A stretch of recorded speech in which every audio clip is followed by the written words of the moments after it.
Se algum colega está a utilizar inteligência artificial, diga que está a utilizar inteligência artificial. Porque o maior risco que ocorre aí é que quem não revela que está a utilizar pode estar a fazer mau uso e nós não temos como guiar a pessoa. Diz-se que a inteligência artificial veio para deixar as pessoas mais preguiçosas, mas eu confesso que eu nunca li tanto na minha vida desde que comecei a utilizar a inteligência artificial. Há alguma preocupação com os empregos? Naturalmente que a inteligência artificial vai fazer reduzir muitos empregos, mas como é que a Pumangol está a fazer essa, digamos, transição de forma mais responsável, tentando também preservar os empregos dentro da entidade?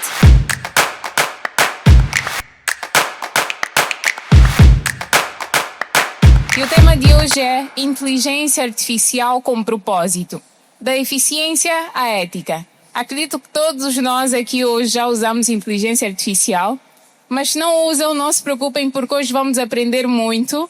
O nosso convidado de hoje é o André Pitra, que é o CIO da Pumangol, que vai nos conduzir neste tema.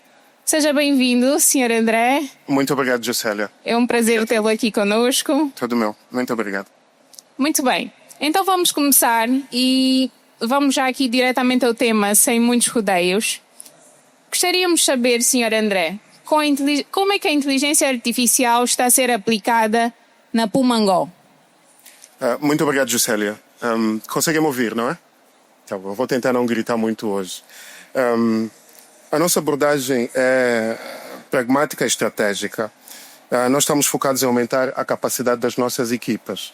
E isso vai em 3 pilares. O primeiro é o foco nos nossos processos internos. O segundo é a implementação de microsoluções.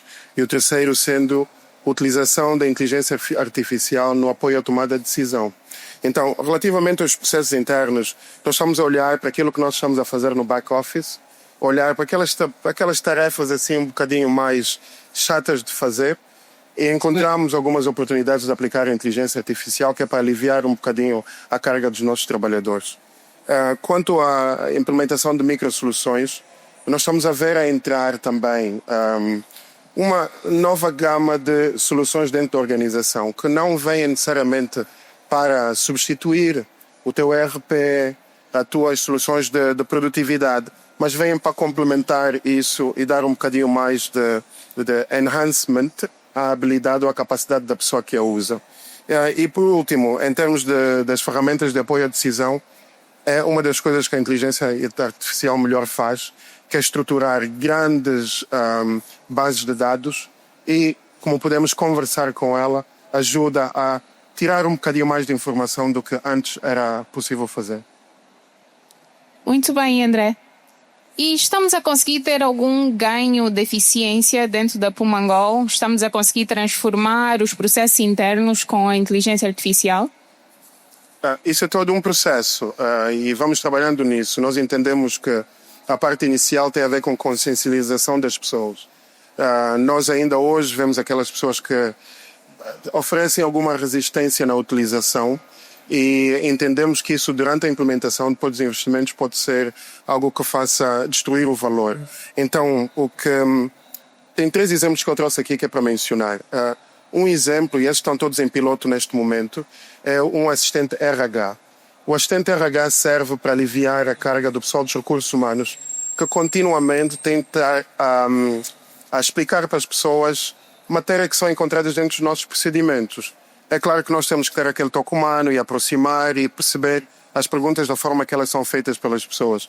E nesse sentido, o assistente RH, alimentado das nossas políticas, tem sido eficaz, em fase de piloto mais uma vez, em termos de trazer informação consistente para os nossos colaboradores e assim liberta o espaço do pessoal do RH, que é para fazer as outras coisas que chamamos mais estratégicas, né? Então já não precisamos ligar ao RH, olha, o salário, olha, aquela questão. Pretendemos chegar até aí, aliviar até aí. É claro que nós temos que ter a garantia de que a informação que está a ser passada por nossos colaboradores é consistente e é verídica, né? Fazemos todo o esforço para garantir que não haja o fenómeno das alucinações quando vem a ter acesso à nossa informação. Um outro lugar onde nós estamos a utilizar e tem a ver com o nosso cartão Via. Nós lançamos um novo serviço agora. Os nossos clientes estão curiosos para entender como é que é esse novo serviço. Então, trouxemos um assistente que ajuda não os clientes, porque a maior parte do trabalho é quase aquele princípio not in front of our customers, né? Não faz isso à frente dos visitantes. Então utilizamos no back-office, que é para apoiar os nossos frentistas a entender como é que melhor podem explicar como é que funciona o cartão Via. E esse também com todo o acompanhamento, com os indicadores, que é para ver até que ponto é que estas explicações estão a ser eficazes em termos de precisamos. E por último, e não menor, ainda é dentro do back-office, estamos a utilizar também um assistente que é para apoiar as nossas equipas internas a fazerem uso de uma nova plataforma que nós temos, que é o MyPumangol, uma plataforma muito importante para as nossas operações, dá muita visibilidade do que está a acontecer a nível do país, porque o nosso desafio é nacional. E ela está aí, que é para ensinar os colaboradores a utilizarem a ferramenta. Assim os nossos desenvolvedores internos podem ir lá se preocupar em desenvolver outras coisas, ao invés de ficar a atender. Então são 3 exemplos do que nós já estamos a fazer. Muito bem, mas estes exemplos ainda estão em fase de piloto. Existe algum exemplo concreto que já se usa mesmo e que modernizou a forma ou as operações dentro da Pumangol? Sim, isto é, como eu mencionei, é preciso dar aquele tempo que é para nós termos confiança do que é que está a sair das ferramentas. É preciso fazermos com alguma responsabilidade para não acabarmos com uma cultura de copy-paste dentro da organização também. Exatamente. Então, grande parte do foco e qualquer projeto que nós temos a andar, nós consideramos como estando em piloto. E depois há uma decisão formal do Conselho de Gerência se é algo que nós consideramos como fazendo parte do leque de ferramentas da nossa organização ou não. Mas, de qualquer forma, dentro dos pilotos temos os indicadores que vamos acompanhar também na fase do Go Live. Muito bem. E falando aqui em copy-paste, vamos entrar aqui um pouco mais na ética e no impacto humano com a implementação das IAs. Quais foram, assim, os dilemas que vocês têm enfrentado com a automatização desses processos com a inteligência artificial dentro da Pumangol? Boa. Esse lado foi sempre uma preocupação e nós tínhamos que garantir que a inteligência artificial dentro da Pumangol fosse utilizada de uma forma justa, transparente e respeitosa. Portanto, nós temos 3 pilares aqui. Um é o pilar da transparência e responsabilidade, o outro é o pilar da privacidade dos dados e a equidade e inclusão. Relativamente à transparência e responsabilidade, se algum colega está a utilizar inteligência artificial, diga que está a utilizar inteligência artificial. Porque o maior risco que ocorre aí é que quem não revela que está a utilizar pode estar a fazer mau uso e nós não temos como guiar a pessoa. Então a transparência e a responsabilidade é muito importante. O segundo, a privacidade dos dados. Os dados privados dos nossos colaboradores, dos nossos clientes, não é negociável. Nós temos que garantir que mantenham privados e que tudo façamos que continue dessa forma. E por último, a equidade e a inclusão. A inteligência artificial deve ser uma ferramenta que é para fechar as lacunas e não para alargar. Isso, de repente, faz-me partir para um outro discurso um bocadinho mais patriótico, mas a mensagem principal é que nós não podemos nos deixar atrás e não podemos também ficar numa situação em que aqueles que estão a utilizar de uma forma que aumente a desigualdade. Muito bem, André. E de que forma é que a Pumangol garante que a inteligência artificial respeita os valores humanos, culturais e sociais de Angola? Especificamente aqui para o nosso contexto angolano. Olha, Juscelia, nós estamos aqui sentados com o microfone a falar sobre isso, mas está todo mundo a aprender ao mesmo tempo. Estamos todos a aprender aqui. E uma das coisas que nós fizemos relativamente a isso é garantir que a nossa abordagem fosse deliberada, colaborativa, ao invés de copy-paste da tecnologia. Então, primeiro é adaptação ao contexto local. Em segundo lugar, é criar equipas multidisciplinares. E em terceiro lugar, a definição de um código de ética. E se calhar começo pelo último. Até onde eu sei, a Pumangol é a primeira empresa angolana a ter uma política de utilização responsável de inteligência artificial. E nesse momento está em fase de adaptação, porque já fomos aprendendo novas coisas e entendemos que há outros lados que precisam ser endereçados aí. Então, em termos de adaptação ao contexto local, é mesmo por aí. Nós não estamos a olhar para aquilo que está a ser lá fora e trazer e forçar a implementação em Angola. O O que nós estamos a fazer é ser inspirados por aquilo que está a acontecer lá fora, olhar para aquilo que são os nossos problemas locais e transformar essas soluções para atender aos nossos problemas. Como é que nós garantimos que seja atender os nossos problemas? Vendo que os indicadores que estão associados a isso são os indicadores que nós temos que definimos como tendo aqueles problemas resolvidos. E vem também o lado da criação de equipa multidisciplinares. Eu sou o Chief Information Officer e com muita honra dentro do grupo Pumangol, mas dentro da nossa equipa, que nós chamamos a Task Force de AI, está também presente o Compliance, a diretora de Compliance não está aqui, mas certeza que está a acompanhar online. Temos presente também os recursos humanos, muito importante, e temos presente o IT. Então, essas várias áreas do conhecimento a trabalharem juntas é que garantem que haja respeito pelos valores de Angola e os valores da Pumangol.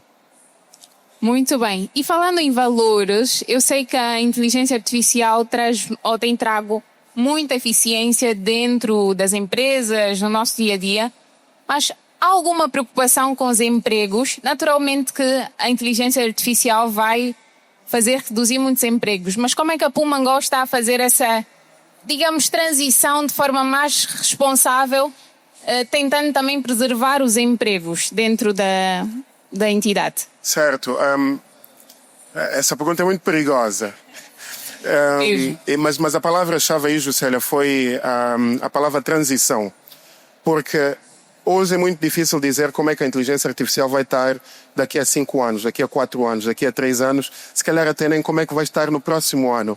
Mas nós já somos uma geração que já tem algum caminho percorrido dentro da forma que nós fazemos as coisas. Então, transição aí é a palavra-chave. A preocupação é legítima e a nossa resposta é um compromisso com a transformação e não a substituição. E como é que nós estamos a fazer isso? Em primeiro lugar, o foco é automatizar as tarefas e não automatizar as funções. Quando nós pensamos em em automatizar as funções, aqui há um objetivo claro, de que eu tenho esta função aqui, que amanhã se calhar vai ser substituída com inteligência artificial. Quando falamos em automatizar as tarefas, nós entendemos que tem um ser humano que está no meio disso e que pode até haver várias atividades com uma capacidade cognitiva que não existia antes, mas tem sempre o ser humano presente, que é para dirigir aquilo que vem, e até porque precisamos ganhar confiança naquilo que está a sair, não é? Nós estamos a ver também que a utilização da inteligência artificial começa a trazer oportunidade para a criação de novas funções. Eu mencionei o exemplo do assistente RH. Se nós levamos lá para frente, daqui a 6, 7 meses, a pessoa que acompanha, a pessoa que faz o treinamento do assistente de RH, que por acaso é alguém dentro dos recursos humanos, tem uma visibilidade privilegiada, não só das perguntas que estão a ser feitas, mas como é que as pessoas estão a responder a essas perguntas. Isto é, se estão felizes com a resposta que é dada ou não. Uma pessoa assim, com muita experiência e muito tempo a passar aí, está numa ótima posição para participar, para estar sentada na mesa estratégica, explicar como é que os nossos processos estão e ter ideias de como é que nós podemos otimizar os nossos processos. Por quê? Porque está no terreno e consegue ver o que é que está a acontecer. Então esse é um outro lado também que nós estamos a olhar aqui falando da criação de novas funções. Existem vários outros exemplos assim. E a outra parte, e é por isso que nós temos a equipa do RH como parte da Task Force, é o investimento em requalificação. Nós fizemos, já vai para aí 1 mês, quase 2 meses, uma semana da inteligência artificial dentro da Academia Pumangol, onde durante a semana toda nós tivemos os vários departamentos a participar nessa formação. E foi não apenas para dar consciência do que é que lá está, foi também para tirar os envergonhados da sombra e trazer para frente, que é para nós conversarmos. Não precisam esconder que usam. Um dos grandes ganhos que nós tivemos dali foi tirar uma lista de 45 iniciativas sugeridas pelos nossos colaboradores de como é que a inteligência artificial pode ter impacto dentro das suas áreas. É daí onde estão a sair os pilotos que estão em implementação agora. Muito bem, muito bem. Estão realmente a usar a inteligência artificial ao vosso favor. Mas agora vamos passar mais para a parte da regulação e o futuro da inteligência artificial. O André acredita que o uso da inteligência artificial em Angola deve ser regulado? Completamente. Estamos a olhar para essa tecnologia, mas podíamos estar a assistir a acontecer lá fora a invenção do carro. Faz muita coisa, mas sem as regras de trânsito, sem a escola de condução, pode ser uma coisa muito perigosa, né? Então, deve sim. Mas eu acredito que a regulação deve acontecer de uma forma equilibrada, onde nós estamos a trabalhar mais para construir confiança do que para travar a inovação. Portanto, por um lado, eu acredito que o setor privado, e quando falo de setor privado estou a falar das empresas, devem estar envolvidas nesse processo. As empresas estão a testar, eles têm os seus equivalentes a nível de outras esferas que estão a trazer até novas formas de entregar os mesmos serviços que estão a entregar. Então as empresas podem dizer como é que está a ser a sua experiência de utilização dessas soluções dentro do nosso ambiente. Então acredito que também precisam estar na mesa nessa conversa sobre a regulamentação que precisa vir. A outra parte é de termos uma abordagem mais baseada no risco. E com isso o que eu quero dizer é que, seja lá o que for que saia, não deve ser uma regulamentação que nós estamos a considerar que ser regulamentação sobre AI. Porque o que vai estar lá sobre como utilizamos AI na medicina não vai ser a mesma coisa do que um AI para finanças, por exemplo, não é? Então, aí reforçando que é mais uma abordagem baseada no risco do que impedir que a inovação aconteça. E aqui, por último, é a colaboração estratégica. Aqui sim vou entrar no discurso patriótico, que é que estamos todos a aprender ao mesmo tempo. Aquilo que a Puma Gold está a fazer, é claro que existem algumas coisas que me dão alguma vantagem competitiva, mas nós estamos abertos para conversar com outras organizações também, sejam outras empresas, seja as instituições governamentais com quem nós relacionamos todos os dias e também as escolas, as faculdades, o ensino superior, o que é que está a acontecer, o que é que está a ser conversado aí. Se calhar, no pouco que nós estamos a fazer dentro da Puma Go, temos alguma coisa a dizer. E se calhar, no pouco que eles estão a fazer, também tem alguma coisa a dizer, porque temos de estar preparados para a força de trabalho do futuro. Muito bem. E como é que estas, tanto universidades, empresas, organizações como um todo, podem garantir um equilíbrio entre inovar, mas também fazer com responsabilidade? Certo. Aqui nós falamos de AI como uma ferramenta de um lado e assustamos as pessoas falando de AI como se fosse um parceiro, uma substituição de humano, mas a resposta está mais ou menos aí, Juscelia, que é que a competência mais importante é a capacidade de colaborar com a inteligência artificial como um parceiro de trabalho. Portanto, o que nós fizemos durante a semana do AI foi dar a competência mais crítica, é de saber conversar com o AI. Então, para além das pessoas ganharem consciência do que é possível fazer, aprenderam também como é que se faz o prompting para as várias modalidades que existem, que eu posso fazer o prompting para áudio, para texto, para vídeo, para várias coisas diferentes. Então, dentro das aulas, nós tínhamos as pessoas do marketing, as pessoas das operações, várias que estavam presentes, mas para todos eles, a competência mais importante é saber conversar com a inteligência artificial e isso é feito através do prompting. A segunda é o pensamento crítico. Um dos grandes perigos que existe é a inteligência artificial deixar-nos submeter à tentação da eficiência ou à preguiça em alguns lugares, não é? Mas o que eu aconselho aqui é não levem aquilo que sai depois do primeiro pronto como sendo a resposta final. Eu gostaria de aconselhar as pessoas que aquilo seja apenas o início da conversa. Que a partir dali nós podemos ir e fazer alguns ajustes, dando um bocadinho mais do nosso contexto, para garantir que aquela resposta que saia seja um bocadinho mais personalizada para aquilo que eu quero. Senão vamos acabar numa situação onde temos 10 pessoas a entregarem a mesma coisa porque tiveram a trabalhar com o GPT. Então, essa parte do pensamento crítico é muito importante e sublinho também que no final desse trabalho não considero o que sai de lá como sendo o produto final. Considero como sendo um draft que precisa ser conversado e isso toca no próximo ponto, que é aprender em colaboração. Vamos aprender juntos. Até onde eu conseguir chegar, eu puxo mais alguma outra pessoa. Nós temos aqui atrás da câmara o Odi, que é uma pessoa com quem eu converso muito sobre as experiências que eu vou fazendo em termos de criação de vídeos com inteligência artificial. O Odi é um especialista nisso, eu sou um curioso nisso, mas eu aprendo muito do Odi com aquilo que ele me explica sobre o que é que está certo, o que é que está errado no que está a acontecer. E se calhar amanhã posso ter também uma carreira aí a fazer isso e concorrer com algumas outras pessoas. Muito bem, vemos aqui quanto mais partilhamos uns aos outros, mais aprendemos. Então não precisa ficar só no off, não precisamos ter vergonha de usar a inteligência artificial. Precisamos é saber como usar, como disse bem aqui o André. André, agora vou um pouco mais para o lado pessoal e vou fazer uma pergunta bem desafiadora. Certo. Se ouvisse falar hoje sobre os benefícios da inteligência artificial, por onde é que começaria? Oi, essa é uma boa pergunta. Se me fizer essa pergunta amanhã, se calhar a resposta pode mudar. Mas eu vou tentar pôr na pele de algumas pessoas que estão aqui a assistir, que se calhar até esse ponto ainda sentiam alguma resistência na utilização. Estude muito. Diz-se que a inteligência artificial veio para deixar as pessoas mais preguiçosas, mas eu confesso que eu nunca li tanto na minha vida desde que comecei a utilizar a inteligência artificial. Então estudem, tem muitos vídeos que estão por aí, tem muitos brasileiros também que estão a entrar para esse espaço, que têm aqueles vídeos que podem vos mostrar desde a parte inicial como é que eu posso entrar.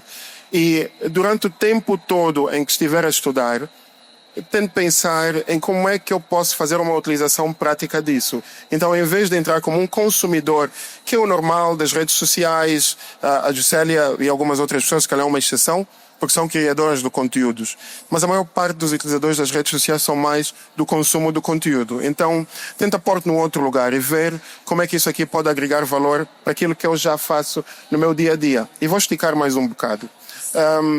Nós, quando fizemos a Semana de Inteligência Artificial, eu preferi utilizar uma linguagem para aqueles que são os fãs da Marvel. Quem é que é fã da Marvel vai reconhecer. Que é que a inteligência artificial dá superpoderes. Ela dá o superpoder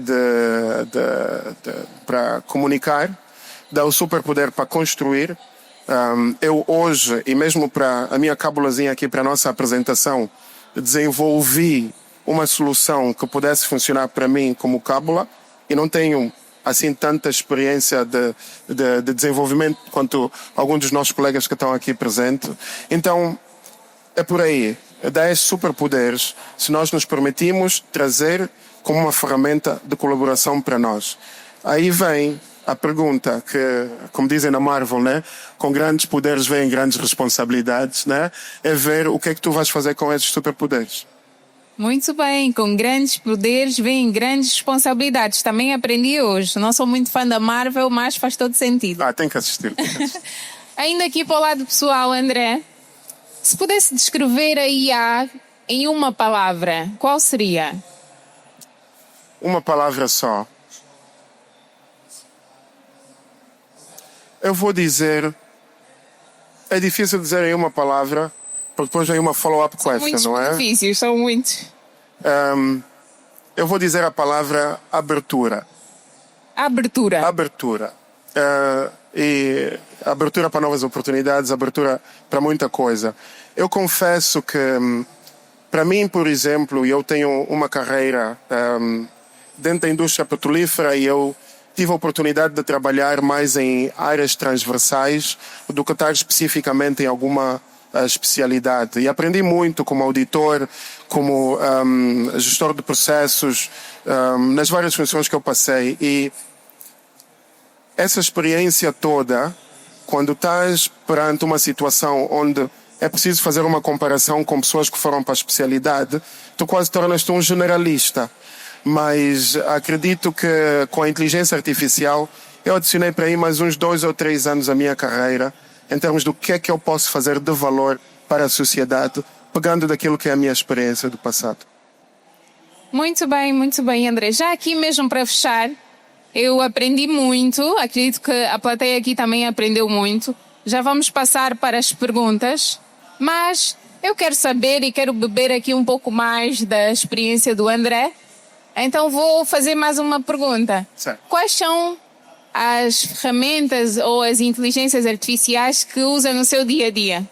Certo. Se puder partilhar, né? Queremos todos aqui também saber se eu quais não são partilhar, eu fico no grupo dos envergonhados, né? Exatamente. Então eu vou partilhar, sim, mas eu confesso que há novas coisas que vão entrando sempre. Tem sempre um novo uau em termos da inteligência artificial. Deixa eu mencionar algumas. Uma que está sempre presente no meu desktop é uma chamada Cider. O que o Cider faz, ela ajuda muito rapidamente a transformar os conteúdos que estão a ser criados e a perceber alguns conteúdos.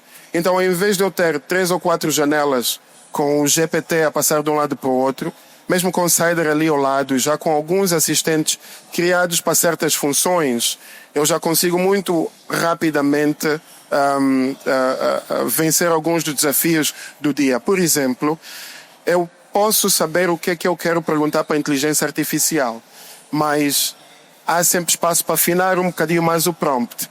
Então, um dos assistentes que eu tenho no Cider é o Promptify, onde eu ponho o texto que eu escrevi, aperto no botão e ele transforma aquilo num prompt. Então, fica muito mais fácil depois ir conversando com as outras ferramentas tendo isso, e essa é só uma de várias outras que estão lá no meio. O ChatGPT também é muito utilizado. Eu diria que provavelmente até a semana passada era algo que eu utilizava todos os dias e fiz um investimento. São 20 mil kwanzas. Fiz o investimento de ter uma conta paga e é o melhor investimento que eu já fiz. Mas ultimamente tenho estado a virar um bocadinho mais para aquilo que a Google está a fazer com o Gemini, porque é uma coisa incrível. O que é possível fazer hoje em termos de criação de vídeos é muito diferente daquilo que estávamos a fazer há 4 semanas atrás. Então, aí já mencionei o Cider, o GPT, o Gemini, o Claude também. É muito estranho que com a utilização tu vais percebendo que eles todos falam de uma forma diferente, porque o treinamento também é diferente. Então, para determinadas tarefas, se calhar funciona melhor do que o outro. Quando eu fiz a apresentação no ano passado aqui na Puma Talks, eu tinha feito a promessa que eu ia me lançar na aprendizagem de programação. Eu, de facto, fiz isso. E o meu parceiro favorito para programação, neste caso, foi o Claude. Porque transformar a conversa em código ficava muito mais eficiente com o Claude do que outros, e a partir daí colou. Em termos de programação, o Claude já ficou para trás, mas continua uma outra conta que eu pago aí.